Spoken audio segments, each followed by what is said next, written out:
잊혀질만 하면 미술품과 문화재 테러 사건이 계속 발생합니다. 최근에는 경복궁 스프레이 사건이 있었죠. 그리고 뒤이어 모방범죄가 발생했습니다. 피의자는 본인의 블로그를 통해 그저 예술을 했을 뿐이라고 이야기했죠. 미스치프가 말하는 짓궂은 장난을 치고 싶었다고 하는데, 실제로 미스치프는 다른 예술가의 작품을 도려내거나 위조해 판매하는 범죄에 가까운 작품을 선보인 바 있습니다. 하지만 그들의 행위는 범죄가 아닌 예술이라 평가받죠. 이 맥락에서 보면 본인의 행위도 예술이라고 주장한 건데 맥락을 조금 잘못 짚은 것 같습니다. 미술품 테러가 예술이 되기 위해서는 세 가지 요소가 필요하거든요. 첫째로는 작품 제작자의 승인이 필요합니다. 2018년 전 세계를 떠들썩하게 한 마우리치오 카텔란의 작품 코미디언이 대표적인데요. 바나나를 덕테이프로 벽에 붙인 단순한 작품이 1억 7천만 원에 판매되면서 엄청난 화제를 끌었습니다. 그리고 소식을 들은 행위예술가 데이비드 다투나가 작품을 먹어치운 후에 1억 7천만 원짜리 맛이 난다고 이야기했죠. 많은 충격을 안겼지만 작품 제작자인 마우리치오 카텔라는 괜찮다고 이야기했습니다. 이 작품은 개념미술 사조를 따라요. 작품에 사용된 재료보다 작가의 아이디어가 중요하죠. 카텔라는 필연적으로 썩어서 사라질 수밖에 없는 바나나를 선택해 전시 기간 동안 계속 교체할 수 있는 규칙을 부여했습니다. 이 규칙은 보증서에 담겨 있죠. 그래서 작품 자체보다 보증서가 훨씬 더 큰 가치를 가집니다. 이 사건 이후 코로나 때문에 전시되지 못하다가 올해 우리나라에서 전시가 됐는데요. 사건 이후 첫 전시였기 때문에 한 기자가 카텔란에게 질문을 던졌습니다. 누군가 또 이 바나나를 먹어치우면 어떻게 하냐는 질문이었죠. 카텔란은 괜찮다 대신 미술관 블랙리스트에 오를 수는 있다는 위트 넘치는 답변을 남겼는데요. 동시에 테러에 대해 개의치 않는 태도를 보이기도 했습니다.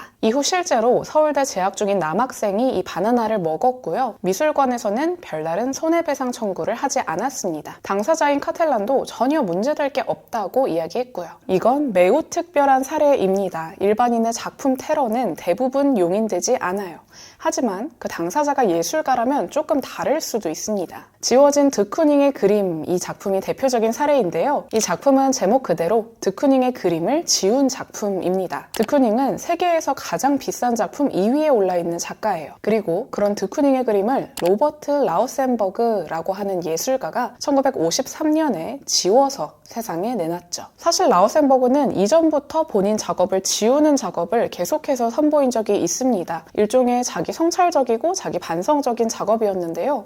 이게 큰 관심은 못 끌었어요. 그래서 다른 사람의 작품을 지워야겠다고 생각합니다. 그렇게 추상표현주의의 대표 작가 윌렘 드쿠닝의 작품을 지운 건데요. 이마저도 주목을 못 받았습니다. 그리고 시간이 한참 지난 후에 로버트 라우센버그가 회고전을 하면서 이 작품의 비하인드를 공개합니다. 윌렘 드쿠닝이 본인 작품을 지우는 것도 동의를 했고 심지어 작품까지 제공해줬다고 이야기를 했죠. 이 비하인드가 퍼지면서 작품이 비로소 주목을 받게 됩니다. 그리고 소식을 들은 윌렘 드쿠닝은 상당히 분노했었다고 해요. 예술가들 간의 교류는 암묵적으로 공개하지 않기로 하기 때문에 그렇습니다. 그렇다면 왜 지우는 건 괜찮다고 한 걸까요? 이건 예술 사조 중에 하나인 파괴예술로 이해할 수 있습니다. 작품을 찢거나 파괴하거나 불태우는 등 테러를 가하는 예술인데요. 긴 미술사에서 작품은 항상 만들어지는 데 초점을 맞춰왔는데 반대로 파괴하는 데 초점을 맞추면서 새로운 패러다임을 제시한 장르로 평가받습니다. 이 맥락 안에서 지워진 드쿠닝의 그림도 이해할 수 있고요. 물론 그냥 막 하면 안 됩니다.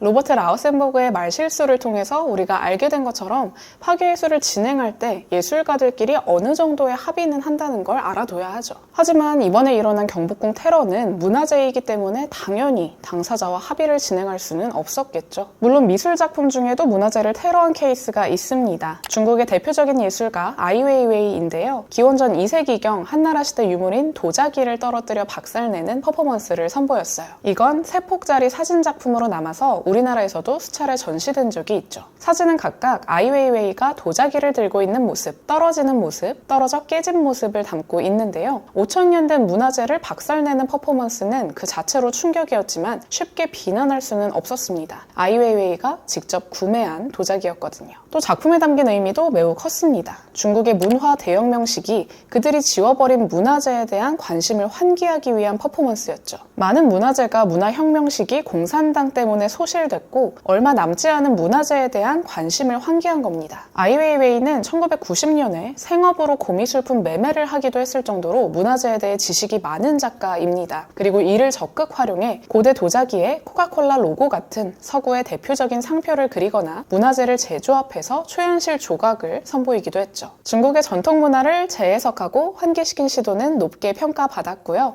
오늘날에는 고미술품 레디메이드라는 이름으로 불리면서 새로운 장르를 탄생시켰다고 평가받기도 합니다. 정리하면 미술품 테러가 예술이 되는 데에는 3가지 규칙이 있습니다. 작품 제작자가 승인한 경우, 당사자 간 합의한 경우, 직접 작품을 구매한 경우. 한 가지 정도를 더 더하자면 뱅크시처럼 본인 작품을 본인이 직접 파괴한 경우가 있을 것 같아요. 이들은 모두 철저한 설계 하에 진행된 파괴예술 작품입니다. 하지만 최근에 일어난 사건은 모두 해당이 안 되죠. 작품 제작자가 승인하지도 않았고 당사자 간의 합의가 이뤄지지도 않았으며 본인이 작품을 직접 구매하지도 않았습니다. 이제라도 본인이 한 행동을 다시 짚어보고 적절한 형량을 받으면서 반성했으면 좋겠습니다. 예술은 생각보다 그리 만만하지 않습니다.